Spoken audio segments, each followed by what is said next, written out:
घरामध्ये नेहमीच आपण वेगवेगळ्या चटण्या बनवत असतो.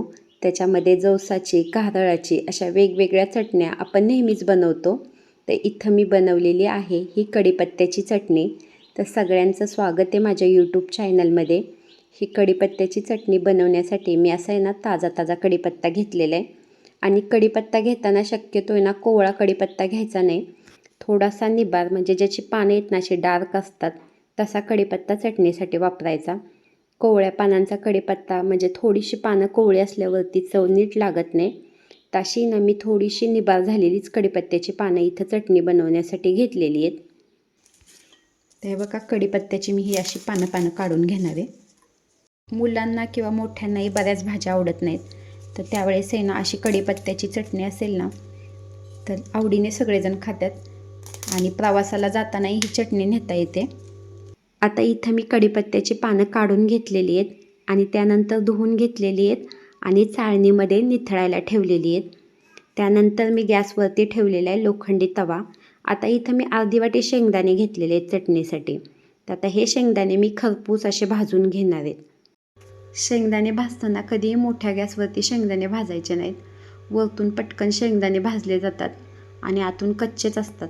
त्याच्यामुळं कमी गॅसवरती शेंगदाणे भाजले म्हणजे चोहोबाजूनी व्यवस्थित शेंगदाणे भाजले जातात आणि एकदम खरपूस असे शेंगदाणे भाजले जातात.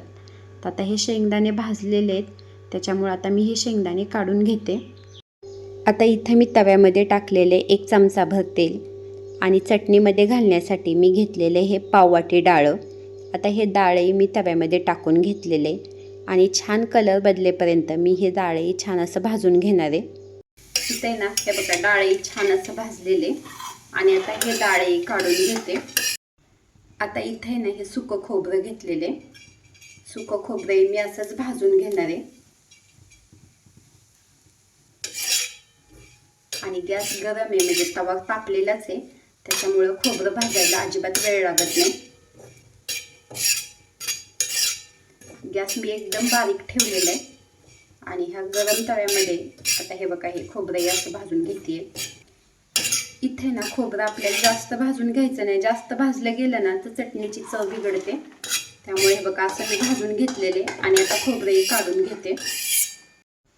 आता इथे मी ना तीळ घेतलेले 4 चमचे तीळ घेतलेले. तीळही मी भाजून घेणार आहे.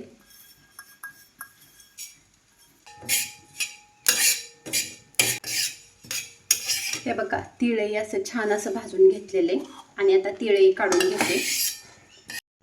आता इथं मी ना हे 1 चमचाभर धने घेतलेले आणि हे घेतलेले अर्धा चमचा जिरे. आता हे धने आणि जिरे दोन्ही मी भाजून घेणार आहे.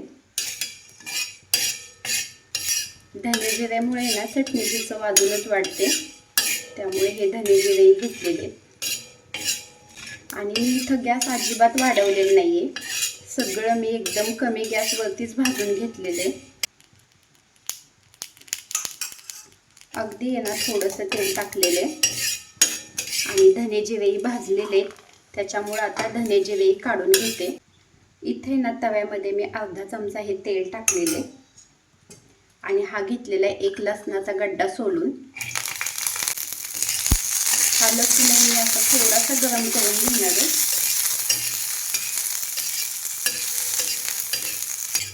लसूण भाजताना सुद्धा लसणाचा एवढा मस्त वास सुटलेला आहे. देशी लसूण हा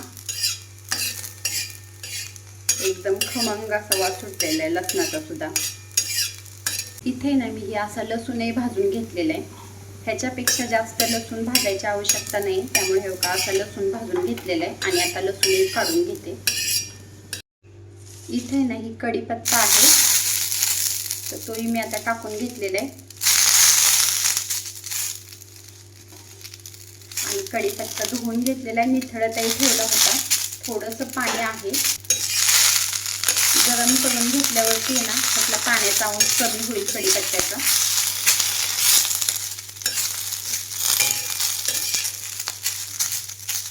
आता इथे ना कढीपत्ता थोडासा गरम झालेला आहे. त्यानंतर मी हे घातलेले तेल आणि तेल घातल्यानंतर आपण कढीपत्ता छान असा ह्या तेलावरती हलवून घेणार आहे. कढीपत्ता आपल्याला आहे ना छान असा कुरकुरीत करायचा आहे. इथं मी गॅस अजिबात वाढवलेला नाही आहे, गॅस कमीच आहे आणि ह्या कमी गॅसवरती हा कढीपत्ता छान असा कडक करून घेणार आहे. कढीपत्ता तव्यावर टाकल्यावरती ना असा सतत हलवावा लागतो, नाही तर हे बघा एखादं पान मग हे असं सरपतं, त्याच्यामुळं कढीपत्ता एकसारखा असा हलवावा लागतो. इथं हा मी कढीपत्ताही कडक करून घेतलेला आहे. गॅस बंद केल्यानंतरही कढीपत्ता तसाच गॅसवरती ठेवला होता आणि हे बघा असा एकदम बारीक होतोय, हाताने सुद्धा चुरगळला जातोय. तर आता हा कढीपत्ताही काढून घेते. चटणी बनवण्यासाठी जे काय भाजून घ्यायचं आहे ते मी सगळं भाजून घेतलेले आणि ह्या ताटामध्ये काढून घेतलेले आणि इथं मी घेतलेले हे मिक्सरचं भांडं. आता ह्या मिक्सरच्या भांड्यामध्ये मी हे सगळं काढून घेणार आहे. आता इथं घेतलेले मी मीठ, आता हे मीठही टाकून घेतलेले आणि हे घेतलेले लाल तिखट, घरी बनवलेले हे लाल तिखट आहे, तर हे टाकून घेतलेले. तर आता इथे ही चटणी मी बारीक करून घेणार आहे मिक्सरमधून. इथे ना मिक्सरमधून मी ही कढीपत्त्याची चटणी बारीक करून घेतलेली आहे आणि जास्त बारीक केलेलं नाही आहे. शेंगदाणे, डाळं किंवा ह्याच्यामध्ये जे काय टाकलेलं आहे ते हे बघा असं दिसतंय, कारण खाताना सुद्धा आहे ना आपल्याला हे शेंगदाणं, डाळं हे असं दाताखाली लागलं पाहिजे, म्हणजे छान लागतं चटणीमध्ये. तर आता ही कढीपत्त्याची चटणी तयार झालेली आहे.